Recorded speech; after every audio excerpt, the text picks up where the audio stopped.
second graders. Hopefully you've already watched the lesson on how to add 3-digit numbers using an open number line and done that activity. If you haven't, I'd like you to go back and do that first. And then when you're done with that and you're ready to move on to subtraction, come back to this activity after that, okay? But I'm going to give you an example of how to do 3-digit subtraction on an open number line. There is not just one way to do this. There are multiple ways. And when we were in the classroom, we talked about some of those different ways. If you know another way to do it and you prefer to do it a different way on a number line, I'm okay with that. But I'm going to today just show you one way to do it, sort of the main way to do subtraction on a number line. But just know that this is not the only way. And I'll mention some of the things that could be different as I go through it, okay? All right, so I've already written a problem, 671 minus 457. Okay, that's the problem we're going to solve together. I'm a screwdriver. I've drawn an open number line, and just a quick reminder, it's open because I haven't put anything on it yet. As soon as I mark one thing on there, it becomes a closed number line, and I start to define how that number line is going to be used. Okay? All right, so for subtraction, we always start with a bigger number, and we hop down the smaller number, okay, to see how many hops we need. Now, I mentioned there are lots of different ways to do this. You could start with a smaller number and hop up until you hit the bigger number. That would also work, okay? If that's a way you like to do it, you can do it that way. But for this example, we're going to start with the bigger number, okay?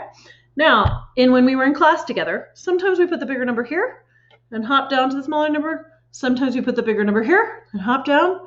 They're really exactly the same. It just depends on which way makes more sense to your brain, right? Does it make more sense to start with a bigger number and hop down this way? Start with a bigger number and hop down this way. It's up to you. Either way is really fine. But today, I'm going to put our bigger number down here because for me, and I know for some of you, it makes sense that the bigger numbers are on this end of the number line and the smaller numbers are down here, and we hop down this way. But if you want to flip it around, totally okay. All right? But today, we're going to start with our bigger number, which is 671 at this end of the number line.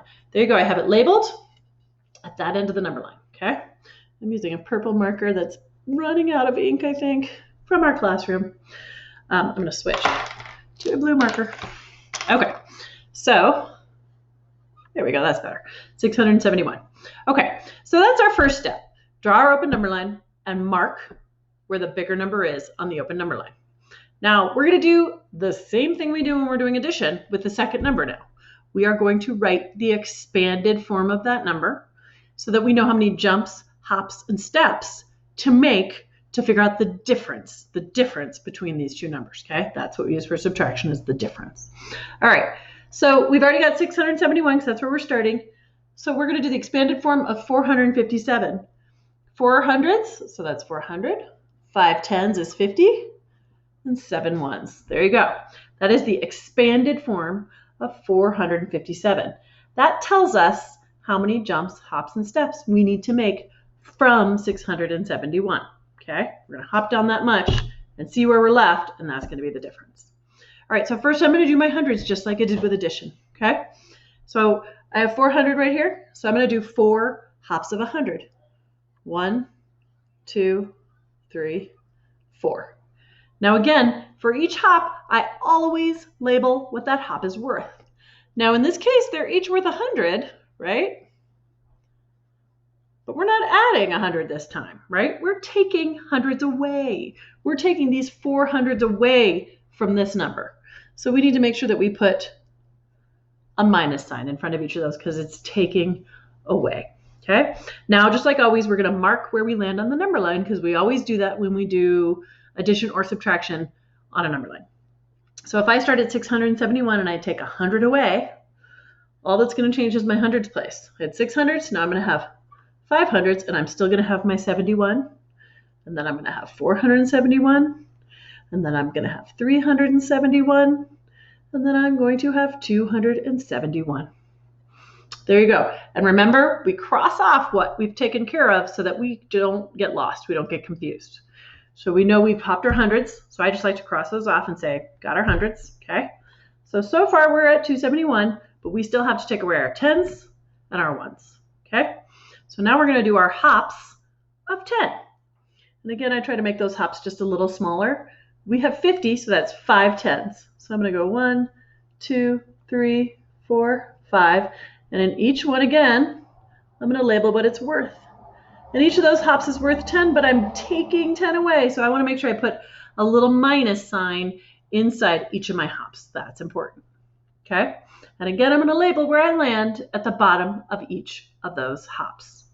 So if I'm at 271, I have 7 tens. I take away a 10, I'm going to have 6 tens, but my 100's going to stay the same, 261. And my ones are going to stay the same. Now I'm at 251, 241, 231, 221. Sometimes I stagger where we land, like write the answers kind of above and below each other, just so that they don't get all smushed together and it's hard to read. So I did that on purpose so that you could read them better. If I had squished 241 in there, it's going to start to get messy because it's so close together. So now we're at 221. And we've taken away our tens. Okay? All that's left is to take our steps of 1. And we have 7 steps because we have to take away 7 ones. So now I'm going to do, and again, just like with addition, if you're someone who is comfortable just doing a hop of 7 and doing that math in your head, great. If you're not, then don't, okay? You have a couple of options. You can always just do 7 hops of 1 and count it, okay? That's the most basic way to do it and is always okay, right? But if I look where I am right now at 221, I know that I can get to a really friendly number by taking away 1, right? So let's say I just start by taking away 1 minus 1. Now I'm at 220, okay? Sorry, that's kind of little. So if I've taken away 1 of my ones, and I had 7 ones I have to take away, I have 6 left.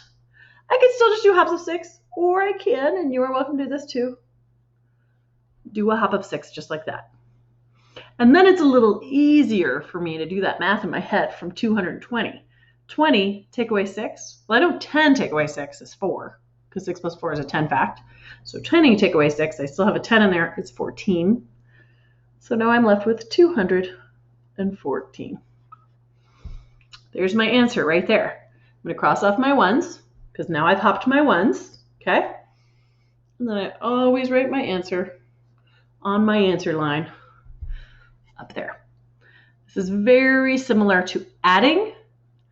The difference is, obviously, you also just see plus signs, and you're adding the amounts of one of the add-ins. In this case, you're taking away one of those numbers from the bigger number, the smaller from the bigger, and seeing where you land, okay?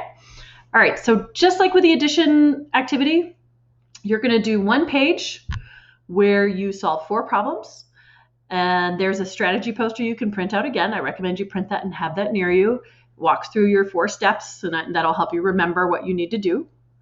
And not forget to do the expanded form, because that's a really important step. Yeah.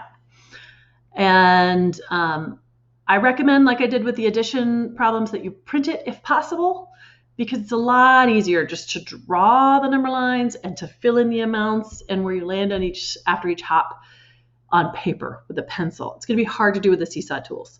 If you can't print it, then I would just grab a blank piece of paper and I would rewrite each problem and write an open number line and solve it that way. Once you have finished that, you're going to submit either a picture of it or upload it somehow.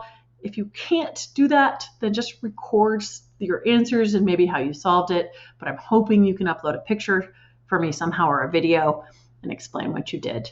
And then there's an optional activity. There's an optional one for addition 2, where there are a few more pages and a few more problems.